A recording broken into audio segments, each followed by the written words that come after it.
One day, we went to climb up Arthur's Seat in Edinburgh. It was very big and steep. The higher we got, the more scared I was. Then, I felt like stopping. But no! I had to keep on going. I knew that I could do it, but it was too far. Then, 2 steps to go.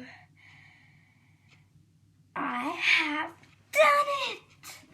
I just did it. And on the seat doesn't look like a seat. Anyway.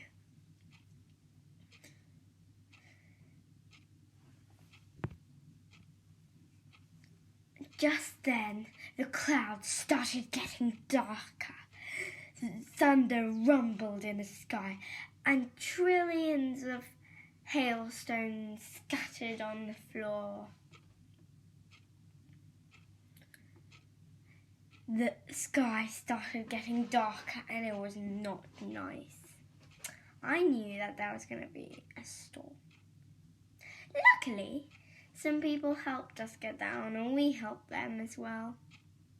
That was the most breathtaking moment I had ever had. I was terrified.